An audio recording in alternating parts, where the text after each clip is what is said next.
Hi everyone, I'm Kennan from Cars and Bids, and today we're talking about a Mini. Now, I have never driven a hot Mini Cooper before. The only Mini I've driven is a manual Countryman, but today we're talking about this, the Mini Cooper John Cooper Works GP2.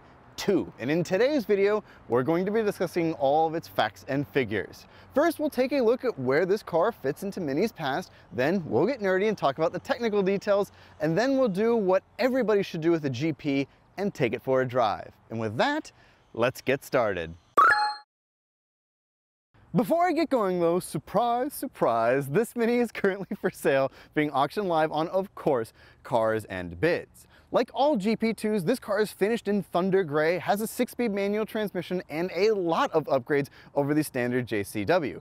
This particular one also has some modifications, like a larger intercooler and an ECU tune to enhance the driving experience even more. This one is also number 81 of 2,000 made for the world and 81 of 500 made for the United States market. And if you've been in the market for one of these, after you finish watching this video, click the link in the description below where you can head to the live auction of this one, where you can bid on it and buy it only on Cars and Bids. And we begin the history of the John Cooper Works GP2 by first discussing John Cooper Works in general, what it is and who that person was, John Cooper. John Cooper Works, or JCW, is to Mini what M is to BMW. It's the high-performance version that takes normal versions of cars and makes them, well, high-performance focused.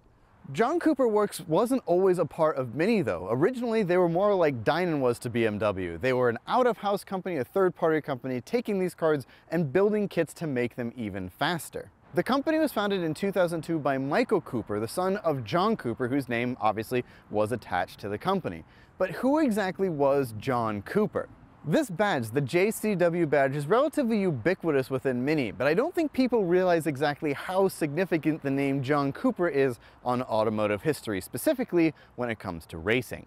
John Cooper was a race car designer, and after World War II there was a huge resurgence of motorsport because people, well, needed something to do. And as a result, there were a lot of grassroots motorsports that were popping up all over the place, and one of them was Formula 3. Post-war, materials to build race cars were relatively hard to come by, and this series focused on using 500cc motorcycle engines to build race cars. The series was pretty appealing though, as it didn't take a whole lot to get involved, and so John Cooper, his father, and a family friend, Eric Brandon, all got involved to build a race car. Now, when they were given these engines, they had kind of free rein on where to put them, and they thought that putting the engine in the back of the car and having direct chain drive to the wheels, well, made the most sense. And so they accidentally stumbled upon the rear engine design for a race car. It wasn't really anything new at that time, but they took that car and made it very successful. They called the car the Cooper 500, and Eric took that car, and when he competed in his first race, one of the first post-war races, he won and instantly got a lot of attention for this new cutting-edge design. During this era, Sterling Moss, Jack Brabham, Bruce McLaren, Jochen Rindt, Pedro Rodriguez, and other racing legends all would drive cars made by Cooper. Cooper would eventually take this design to Formula 1, where they would win 16 Grand Prix between 1959 and 1960. They would also win 2 Drivers' Championships and 2 Constructors' Championships during that time. Jack Brabham would also take this design to IndyCar, where it would be laughed at by critics as being this strange European car with the engine behind the driver. But it quickly silenced critics as it finished 9th in that race, and it got as high as 3rd. And then in 1965, Jim Clark would take a mid-engine car to Indianapolis, and ever since then, all Indy cars have been rear-engined.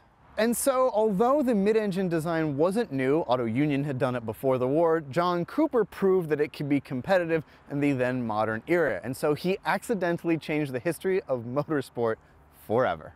In addition to race cars though, John Cooper also wanted to make road cars, and in 1961 he'd begged the company Mini to let him make a hot, more focused performance design version of their car, and eventually they did, the Mini Cooper. Liveried with racing stripes, this car became very popular among driving enthusiasts, and it became a symbol of Britain during that period of time. In 1970 though, British Leyland got tired of paying John Cooper royalties to use his name, and so the Mini Cooper would disappear until 1990.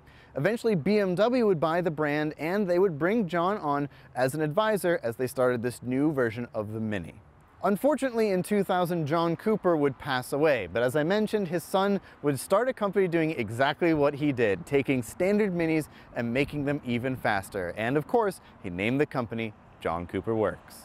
Originally, the kits that JCW made weren't that aggressive. They altered some performance aspects, but didn't really add that much power to the car. But the critical thing was that BMW would honor them as warranty components. So if you bought a kit and put it on your car, you retained the factory warranty on your Mini, which is very similar to what they do with Dynon. The parts are considered to be so high quality that they continue to honor the warranty, and that was a really big deal. JCW would release kits for the Mini first, and then they focused on the Cooper S model. They released kits for the R52, 53, 55, 56, and 57 models. And in 2007, BMW acquired the name John Cooper Works, and in 2008, they acquired the company altogether and brought it in-house to be their performance division. Mini wanted to create a very special car. They wanted to create something completely different from the JCW. So they introduced the John Cooper Works GP. And this wasn't just a little kit to this car. It offered a lot of changes. This car would have an upgraded turbocharger, a larger diameter exhaust, a tune to the ECU, an E differential, DTC or dynamic traction control, and a lot of other upgrades. So it wasn't just a kit for the Mini Cooper, it was almost a completely different car. This car also was extremely light, weighing in at just over 2,400 pounds. And so this really was the most hardcore, focused, lightweight performance version of the Mini Cooper up to that point. And then in 2013, Mini would give us this, the R56 JCW GP2. This was really a road-going version of the JCW Challenge car, and it was very limited production. They only made 2,000 of these for the whole world, and just 500 of them came to the United States, making it a very special and very desirable car. Now we move on to the design of the GP2 to talk about some of the special touches that Mini gave it to distinguish it from a normal JCW Cooper S. For starters, all of them were finished in the exact same livery, thunder gray paint with a silver roof and red accents. They also had these special 17-inch wheels that originally had tires that were developed in partnership with Kumho specifically for this car. The main differences, though, come at the back of this car, and one of the large ones to talk about would be this spoiler. It's made of carbon fiber, and although this car is small and it's not as big as like a GT3 RS wing these days, it still is notable to see it here on the back of the Mini, and well, it's huge for this type of car. Mini also used a more aggressive rear valence at the back of this car with slats in it to channel air out the back of the car and accelerate that airflow, sucking the rear end into the ground, giving you even more traction as you would go faster. Mini would also revise the underbody trays of this car to make them even more aerodynamic, and they claim with all of these upgrades at 62 miles an hour, this car reduces rear axle lift by 90%, a significant jump over the standard Mini JCW. And now we move to the front of the GP to talk about its suspension, as it's one of the most important enhancements that Mini made with this car over the JCW. They would lower the front by 0.8 of an inch and lower the rear by 0.6 of an inch. Now, the owner of this car has lowered it even more than that, but originally Mini wanted to get this car much lower in the ground to lower that center of gravity and help with its handling. Mini also increased the spring rate on this car by 50% to make it even more stiff. But the big change for the suspension on this car comes with its dampers. This car has Bilstein adjustable coilovers, which are adjustable up to 0.8 of an inch. And that's a really big deal because Mini would also develop the suspension geometry of this car specifically for the GP. They would allow 2 degrees of negative camber, which reduced the toe-in of this car, allowing it to have even more traction and handle even better. And that's pretty significant because that's 4 times the negative camber found on the normal JCW. Let's talk a little bit more about toe though, exactly what it is and why this negative camber really matters. Toe is defined as the distance between the outer edges of the wheel on the same axle. If a car is towed out, that's when the wheels are further away from one another, and towed in is when they're much closer to one another. With this car, because you have negative camber, it's more towed out, and the result of that is that this car tends to have more oversteer as opposed to understeer. That again is a really big deal, as oversteer means that the car is more fun and more lively. And that really was the focus of this car. It wasn't outright top speed, it was all about handling and having fun. And so it's no surprise that Mini pursued this particular suspension setup.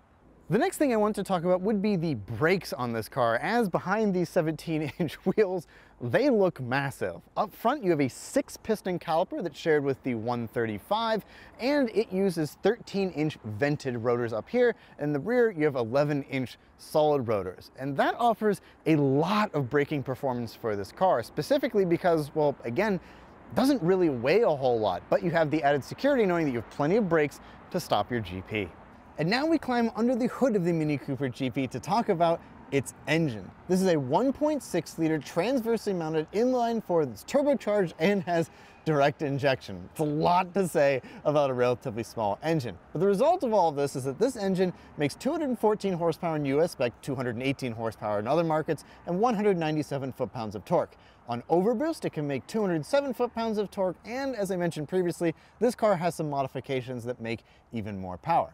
In stock form, this car can get from 0 to 60 miles an hour in 6.1 seconds, and it goes on to a top speed of 155 miles an hour. Although top speed really wasn't the focus of this car, it's all about handling. Still a pretty impressive figure for a relatively small car with a small engine.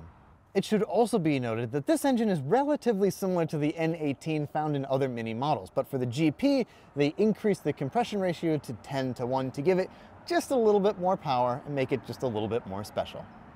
And now we move inside the Mini Cooper GP, and well, it's pretty stripped out in here. This car is very much focused on driving, so there's not a ton to distract you. But there are some really cool GP-specific touches on the inside of this car. One of them would be these seats, which were made specifically by Recaro for this car, and well, they're really cool. They have these Alcantara inserts and red stitching to make this car feel very performance-focused. In front of me on the dash is also this GP logo, which indicates that this car is one of 2,000 produced. It also says this on the door sills, again, driving home that point that this car is rare and it is something special. Another thing that really drives home the point that this car is lightweight and special would be that, well, it has no rear seats. They've been removed in order to save weight on this car, and in their place is a chassis brace to increase this car's structural rigidity.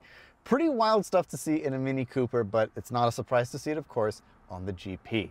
The next thing to talk about in here would be this car's transmission. This car has a 6-speed manual. That's right, a third pedal as God intended. And Mini was pretty serious about this, as this is the only transmission that you could get in the GP. There's no automatic version of this, no torque converter automatic, no dual clutch, just a 6-speed manual for the GP2. The next thing to talk about in this car would be its sport button. Like a lot of cars, this car has a sport button in a sport mode, and in this car all it does is firm up the steering by increasing the pressure in the power steering pump, and it sharpens the throttle response. Like a lot of BMWs of the time, my E39 M5, the sport button does exactly the same thing. But this car takes it a step further. This car has a GP2 specific traction control setting. And what this does is that the engine and the DTC dynamic traction control work together with the electronic differential to allow the car to slip a little bit more before the system steps in and saves you. Again, this car is all about having fun, and so it's not a surprise that it has a GP2 specific traction control setting. And again, all of these details, the lightweight design, the manual transmission, the focused suspension, all of it is done to make this car something really fun to drive. And with that, it's time to go and drive the GP2. Woo! Now, as I mentioned previously, I've never driven one of the hot Minis. I've only ever driven my friend Luke's manual Countryman, which is his daily driver. And so I've always heard that these cars are amazing and just really fun, and I've never had the chance to get behind the wheel, so I'm grateful to get this opportunity. So I'm in North County, San Diego, and I'm driving this car to some of my absolute favorite roads. And my initial impressions, right away, the suspension is quite firm. Not really a surprise, of course, it's what this car is about, but it's definitely firm, and it means business. The owner of this car dropped it a little bit more, just lowered the car a little bit more, and I suspect that, you know, activates the stiffer spring rate even more than it already was. But there's no question, it's a stiff car. Then there's the power. While it doesn't necessarily blow you away, and this car has some different throttle mapping so you can really enjoy the performance even more.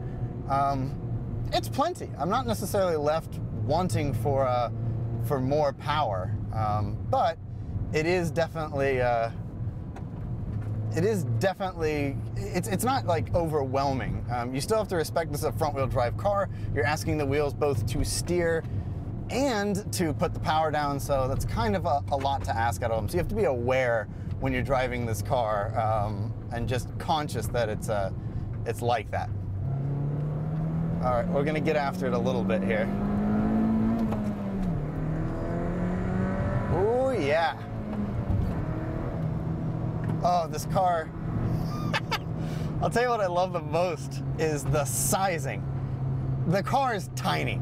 And so like I'm on normal roads and they feel enormous. I feel like I could pick my lines so easily and I can hit like the apex of everything within my own lane. And that's me driving it. That's old Kennan driving it. And I'm just I immediately can see why people adore this car. It's the steering, like I said, nice and direct with this car.